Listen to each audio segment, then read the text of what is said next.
Hey guys, welcome back to another video. Today I'll be talking about my favorite books of all time, many of which also helped me get out of a reading slump at some point in my life. The first one I want to recommend is The Illuminae Files by Amy Kaufman and Jay Kristoff. It's an extremely fast-paced and uniquely told dystopian fantasy sci-fi series. The main female character is a badass, and actually the main male character is freaking amazing too. I love both of them so much. And the story is told, instead of usual prose format, it's told through chat messages, security camera footage, descriptions, graphics, and a lot more things that I probably can't even remember at this point. But either way, it's told in a really engaging way that makes you feel like you're actually in the story with the characters as they're experiencing the situation, which is really cool and really fun for someone who's just getting back into reading or trying to get back into reading. I've read the series twice through and it's made me cry both times, once in my AP US history class, which was really fun. Basically, if you read one series from this video, please beat this one. Another one of my favorite trilogies was the Bartimaeus trilogy by Jonathan Stroud, and this is set in a magical Harry Potter-esque London.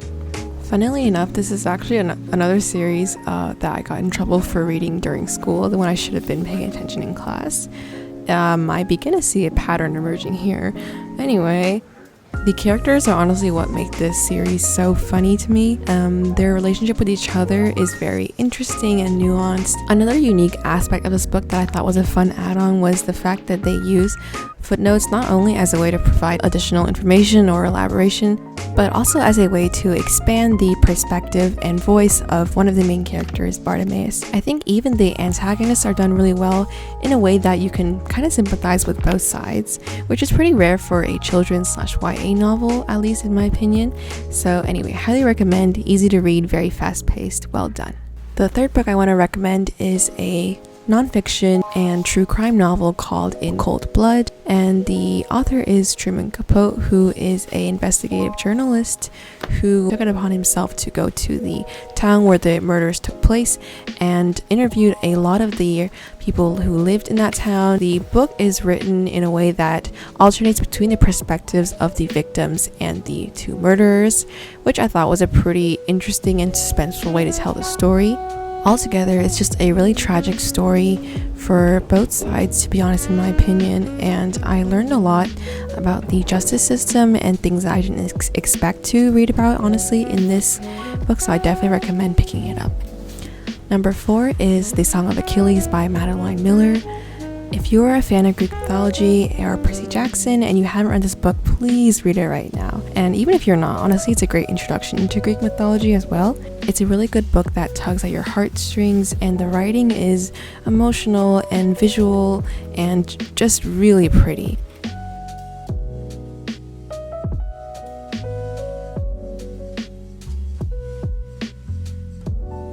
It has a wonderful pace that is fast enough that I was never tempted to skim sections, but is also slow enough that I could savor certain lines, you know which lines those are, and just sigh in happiness or angst depending on where I was in the story before moving on.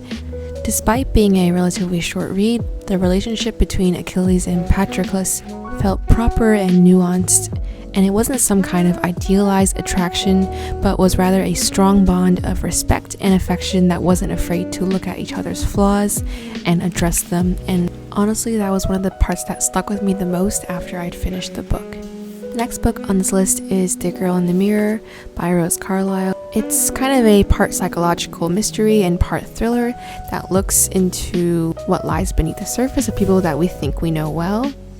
And honestly, the twists are still in my mind to this day, and the ending haunts me forever. It was really fun watching the main character struggle to assume the identity of her twin sister, and I really didn't like her at the beginning, but it definitely changed my mind toward the end. The next book on my favorites list is something that I read most recently, which is These Violent Delights by Chloe Gong. This book is a really fun Romeo and Juliet retelling set in 1920s gangster-ruled Shanghai, which if that doesn't already make you want to read the book, I don't know what will. There is gay and trans character representation, and there is definitely some historical accuracy to this book in that it definitely depicts all the cultural groups that were in China at the time.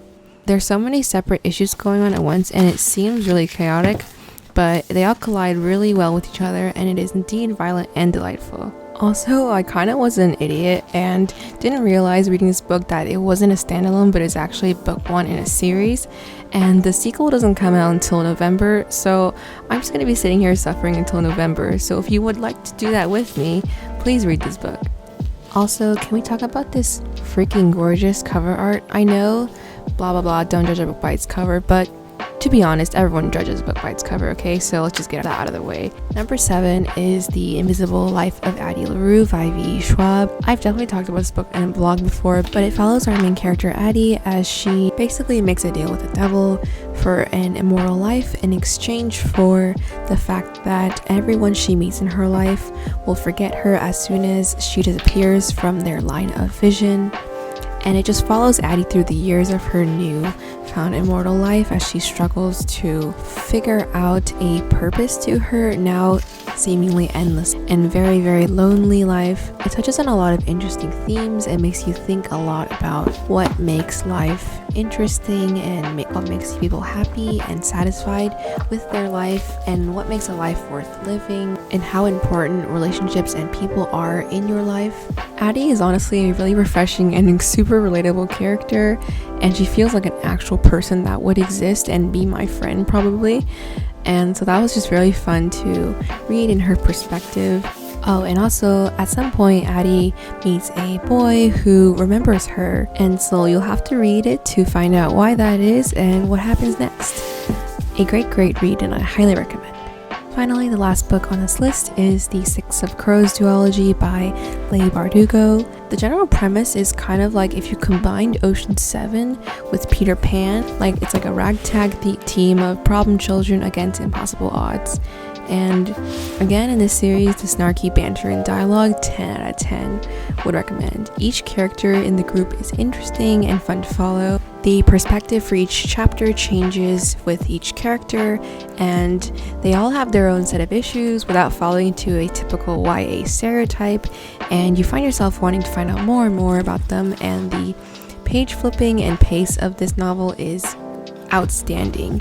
And I think I finished this in probably one day. Like, the whole series I just read through the entire day and didn't do anything else. It was that good.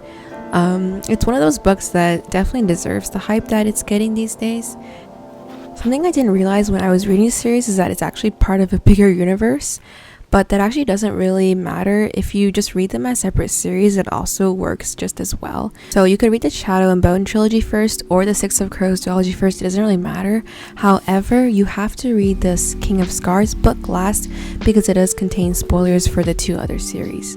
I personally have not read the Shadow and Bone trilogy, but I have heard lots of good things about it, and apparently it's being adapted into a Netflix series, so I'll definitely be sure to read it before that comes out. And here is a kind of random addition to this video. Is just the book that I'm currently reading, which is 1Q84 by Haruki Murakami. I can't really put this into my favorites as of yet because I haven't finished it yet, but I can say that it's definitely one of the most unique reading experiences I've had so far. I've kind of been working at it little by little, and it's taking long, not only because the book is like 1,000-something pages long, but also because I just have to keep stopping, and sometimes the book will say something and I'll just have to think about that for like a day until I can move on to the next section. You know, that it's one of those books. So yeah, definitely gonna take me a while to read this book, but once I'm done, I'm pretty sure it's gonna be on my favorites list, so I'm just gonna put this here in advance. Also, this is definitely one of those books where I recommend going in completely blind without even reading what it's about, and that's how you'll get the best experience.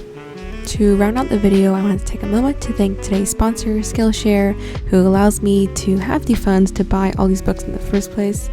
And Skillshare is an online learning website for individuals to access thousands of ad-free courses covering all sorts of subjects, from English to photography to design to drawing.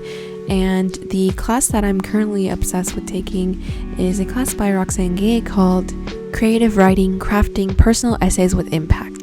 Roxane Gay is a really popular New York Times bestselling author who's written a lot of nonfiction short stories and essays about her own experiences with life. And I really like the way that she puts her feelings and words unflinchingly down onto the page, and it's something that I really want to apply and use in my videos as well, since my videos are also a way of storytelling. I really like taking these kinds of short digestible classes on Skillshare. Not only are they ad-free, but the Skillshare only costs less than $10 a month with the annual subscription, and then you'll get access to every single class on Skillshare, and they're always adding new classes and workshops very constantly and regularly, so it's never a boring time on Skillshare. If you want to try it out for yourself, the first 1,000 people to click the link below can get a free trial for Skillshare Premium. And with that, we've reached the end of the video. I hope you found some good series to start or validated your own list. Let me know your guys' book recommendations below, and I'll see you guys in the next one.